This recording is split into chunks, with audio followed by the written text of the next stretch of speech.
ఓం సాయిరామ్. సాయి భక్తులందరికీ నమస్కారం అండి. సాయినాథుని దయ వల్ల ప్రతి ఒక్కరి కుటుంబం ఎక్కడున్నా కూడా సుఖంగా సంతోషంగా ఎప్పుడు కూడా అష్టైశ్వర్య ఆరోగ్య అభివృద్ధితో ఉండాలని చెప్పి సాయి తరపున నేను కూడా కోరుకుంటున్నాను. ఇంకా ఈరోజు వీడియోలో సాయి పిలుపు ద్వారా మనకు వచ్చినటువంటి సందేశం ఏంటి, బాబాగారు మనతో ఎలాంటి సందేశాన్ని అందించాలనుకుంటున్నారంటే, తల్లి నీ మనసంతా చాలా బాధగా ఉంది కదా, అదేంటో నాకు కారణం తెలుసు. ఖచ్చితంగా నేను చెప్పే ఈ విషయాన్ని నువ్వు ప్రశ్నించకుండా ఒక్క రెండు నిమిషాలు వింటే చాలు, నీకే పూర్తిగా అర్థమవుతుంది అని మనకు బాబాగారైతే ఈరోజు ఒక తెలియనటువంటి కొత్త సందేశంతో మన ముందుకు వచ్చారనమాట. బాబాగారు ఇలా ఎందుకు చెప్తున్నారు అని మనం సాయి మాటల్లోనే తెలుసుకుందాం. వీడియో స్టార్ట్ చేసే ముందు ప్రతి ఒక్కరికి ఒక చిన్న రిక్వెస్ట్ అండి. ఈ సందేశం కనుక మీ అందరికీ నచ్చినట్లయితే తప్పకుండా వీడియోకి లైక్ చేసి మరికొంతమందికి షేర్ చేయండి. కొత్తగా మన ఛానల్ని ఎవరైనా చూస్తుంటే కనుక సబ్స్క్రైబ్ చేసుకొని కొంచెం సపోర్ట్ చేయండి. ఇప్పుడు బాబాగారి సందేశాన్ని విందామా మరి. తల్లి, నీ మనసు చాలా బాధగా ఉంది. దానికి కారణం ఏంటో తెలుసా? నా అనుకున్న వాళ్ళే నన్ను పూర్తిగా అర్థం చేసుకోవడం లేదేంటి బాబా అని నువ్వు ఎంతో బాధపడుతున్నావు. ఎందరు ఉన్నా కూడా నా జీవితం అనేది చాలా ఒంటరిగా పోరాడుతుంది. అసలు నేను ఒక ఆడపిల్లగా పుట్టడం చేసిన తప్ప, లేకుంటే నేను ఇలాంటి కుటుంబంలో ఒక జీవిత భాగస్వామిగా రావడం నేను చేసుకున్న కర్మనా అని నువ్వు ఎంతో బాధపడుతూ ఉన్నావు. నా భర్తే నన్ను పూర్తిగా అర్థం చేసుకోవడం లేదు బాబా, నేను ఇంకా ఎవరి కోసం బ్రతకాలి అని ప్రతిరోజు నువ్వు నన్ను మనసులో తలుచుకొని ఎంతో మదన పడుతూ ఉన్నావు.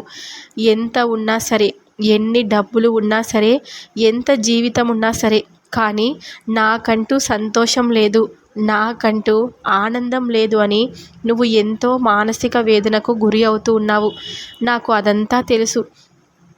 నేను కేవలం ఇంట్లో ఒక పని మనిషిలాగా, నా పిల్లలకు ఆయలాగానే నా జీవితం అనేది గడిచిపోతుంది తప్ప, నా భర్తకు ఎప్పుడు కూడా నేను జీవిత భాగస్వామిగా ఉండడానికి నాకు అర్హత లేదా బాబా. ఎప్పుడు కూడా నా భర్త నన్ను తిడుతూనే ఉంటారు. ఎప్పుడు కూడా మా అత్త మామలు, మా కుటుంబ సభ్యులందరూ కూడా నన్ను దూరం పెడుతూనే ఉంటారు. ఇంతకు నాకంటూ ఒక జీవితం ఉంటుందా, నాకంటూ సంతోషకరమైన రోజులు వస్తాయా అని నువ్వు ఎంతో కన్నీరు మున్నీరుకు గురి అవుతున్నావు. అలా ఎప్పటికీ బాధపడకు తల్లి. ఎందుకంటే మనం చేసిన పాపకర్మలను బట్టి మన జీవితం అంతా ఉంటుందని మనం గుర్తుపెట్టుకోవాలి. అలాగని జీవితం అంతా అంటే నువ్వు జీవితాంతం నీ కర్మను అనుభవించాలని చెప్పడం లేదు. కొద్ది రోజులు మాత్రమే నీకు ఇంకా ఈ కర్మ. కానీ ఆ కొద్ది రోజులు అయిపోయిన తర్వాత నీ జీవితం అనేది చాలా చక్కగా రాసిపెట్టి ఉంచాను. నీ భర్త నిన్ను చాలా ఇష్టపూర్వకంగా మెలుగుతాడు, చాలా సంతోషంగా చూసుకుంటాడు. నీ భర్తలో మార్పు రావాలని నువ్వు ఎన్నో పూజలు వ్రతాలు చేస్తూ ఉన్నావు కదా. ఖచ్చితంగా నీ భర్త నిన్ను అర్థం చేసుకొని ఎప్పుడు కూడా నీతో సంతోషంగా ఉంటారు. నీకు ఒక కొత్త జీవితం ఏర్పడుతుంది. ఇన్ని సంవత్సరాలు పెళ్ళి అయినా కూడా నాకంటూ ఒక సొంత జీవితం లేదు కదా బాబా. నా కుటుంబంలోనే నేను ఒక అనాథలాగా బ్రతుకుతున్నాను. ఎందరు ఉన్నా కూడా నా జీవితం అనేది ఒక ఒంటరి పక్షిలాగే మిగిలిపోయింది. నేను ఎన్ని రోజులు ఈ బాధను భరించాలి? అసలు నాకు సంతోషకరమైన గడిపే రోజులు ఇంతకు ఉన్నాయా లేదా? ఎంతో చిత్రహింసలకు, ఎన్నో మానసిక వేదనలకు గురి అవుతున్న నా జీవితంలో నాకు బ్రతకాలనే ఆశ కూడా లేదు. ఎవరి కోసం బ్రతకాలి, దేనికోసం బ్రతకాలి అనే ఒక ఆలోచన విధానం నన్ను ఎంతో గురి చేస్తూ ఉంది. అసలు నాకంటూ ఒక జీవితం ఉందా లేదా? నేను ఇకపై సంతోషంగా ఉండగలనా లేదా? నా తోటి వాళ్ళు, నా స్నేహితులందరూ చాలా సంతోషకరమైన జీవితాన్ని గడుపుతున్నారు. ఎంతో చక్కగా జీవితాన్ని అనుభవిస్తున్నారు. కానీ నాకంటూ ఎందుకు ఇలాంటి జీవితాన్ని ఇచ్చావు బాబా? నేను ఎప్పుడు ఇంతేనా? నాకు ఒక జీవితం అంటూ లేదా? నేను ఇంతకు సంతోషంగా ఉండగలనా? అసలు బ్రతకాలనే నా కోరిక చచ్చిపోతుంది. నాకు ఖచ్చితంగా ఒక దారినివ్వు అని ఎంతో బాధపడుతూ ఉన్నావు కదమ్మా. ఖచ్చితంగా నీకు ఒక దారిని నేను చూపిస్తాను. నువ్వు మే 23 పౌర్ణమి రోజు ఖచ్చితంగా గురువారం వచ్చింది కాబట్టి నా గుడికి రా. నా గుడికి వచ్చిన తర్వాత అక్కడ దుని ఉంటుంది.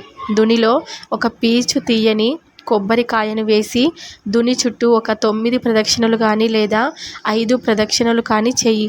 ఒకవేళ మీ చుట్టుపక్కల ప్రాంగణంలో దుని లేకపోతే మీరు గుడికి వచ్చి నా గుడి చుట్టూ 11 ప్రదక్షిణలు చేసి నీ సంకల్పాన్ని చెప్పుకొని దీపం వెలిగించి వెళ్ళిపో. ఖచ్చితంగా నీకు ఒక మంచి శుభవార్తను, ఒక మంచి లాభదాయకమైన సంతోషకరమైన జీవితాన్ని నువ్వు గడపక తప్పదు. ఎందుకంటే నేను నీకు మాటిస్తున్నాను, ఇవాల్టి నుంచి నీ జీవితంలో కొత్త మార్పులను నువ్వు గమనిస్తావు. ఇన్ని రోజుల వరకు నీ జీవితం అనేది చాలా కష్టంగా గడిచింది. కన్నీరు మున్నీరుతో గడిచింది.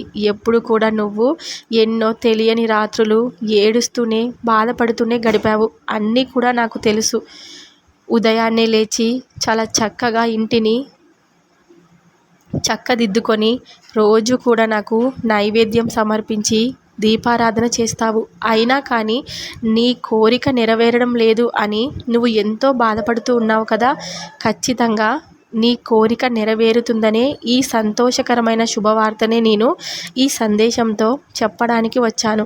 ఇకపై నీ జీవితంలో ప్రతిదీ కూడా నీకు ఒక మంచి మలుపును నువ్వు గమనిస్తావు.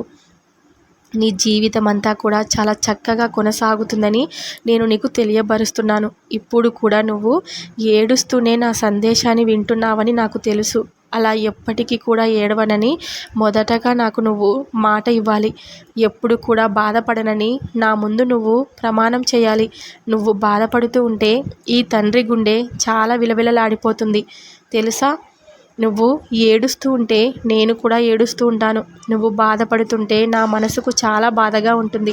నీ మనసుకు గాయమైతే నాకు అయినట్టే కదా. మరి ఈ బాబా బాధపడటం నీకు ఇష్టమా చెప్పు. ఇవాల్టి నుంచి నువ్వు బాధపడనని మొదటగా నాకు ప్రమాణం చేయి. నువ్వు అనుకున్న జీవితాన్ని నేను నీకు చక్కగా సరిదిద్దాలనే చూస్తున్నాను. కానీ కొన్ని కర్మల వలన ఆ సమయం అనేది ఇంతవరకు వెచ్చించింది. ఇప్పుడు నీకు ఆ సమయం పూర్తిగా తొలగిపోయి నీ జీవితంలో ఒక సంతోషకరమైన రోజును గడుపుతావని నేను నీకు మాటిస్తున్నాను అని బాబాగారైతే మనకు ఈరోజు ఈ సందేశం ద్వారా మనతో కొన్ని విషయాలైతే చెప్పాలనుకున్నారనమాట. బాబాగారు చెప్పినటువంటి ఈ సందేశం మీ అందరికీ నచ్చుంటుందని అనుకుంటున్నాను. నచ్చితే కనుక తప్పకుండా వీడియోకి లైక్ చేసి మరికొంతమందికి షేర్ చేయండి. కొత్తగా మన ఛానల్ని ఎవరైనా చూస్తుంటే కనుక సబ్స్క్రైబ్ చేసుకొని కొంచెం సపోర్ట్ చేయండి ఫ్రెండ్స్. రేపు బాబాగారి పిలుపు ద్వారా వచ్చే సందేశంతో ప్రతి ఒక్కరం మళ్ళీ కలుద్దాం. అంతవరకు కూడా బాబాగారి ఆశీర్వాదం అందరి కుటుంబాలపై ఉండాలని చెప్పి నేను మనస్ఫూర్తిగా కోరుకుంటున్నాను. సర్వే జన సుఖినో భవంతు. ఓం సాయిరామ్.